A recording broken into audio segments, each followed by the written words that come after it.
the most part, hearing the actors recite the dialogue was kind of a bizarre and humbling experience. You know, when you get actors and actresses like Olivia Wilde and Bruce BICXLEITNER back into the studio and hear them really reprising their roles and really enjoying what they're doing and, you know, sort of becoming one with that character, it does put a sort of lump in your throat. Eradicating this virus has to be the priority. Flynn, you should leave the grid. It's an unnecessary risk being here while we resolve the situation. After we all left at the end of the original Tron movie, we were all the young Turks that took over ENCOM from old Mr. Dillinger. It wouldn't be a party without a gatecrasher. Stop her before she gets too far. The characters in the story of a movie, you're concentrating on interaction between people in a world that is very contained, whereas in a video game, you're interacting with the audience.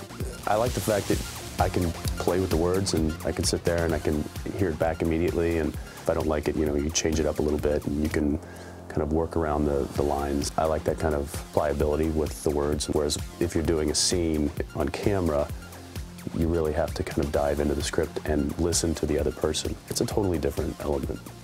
Time for a new course. Find a service tunnel.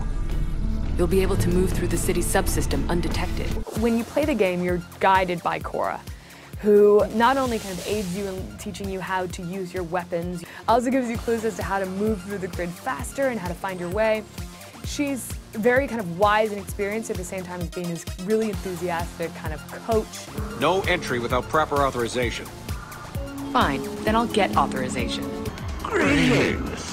Abraxas is just full of hatred and anger and fury, and he wants to destroy everyone else. The timing couldn't be better because it's something that everybody can relate with now. I mean, we're living in a very, very computerized generation where everybody understands computers. There's a certain element of finding your identity, where you stand, who you are.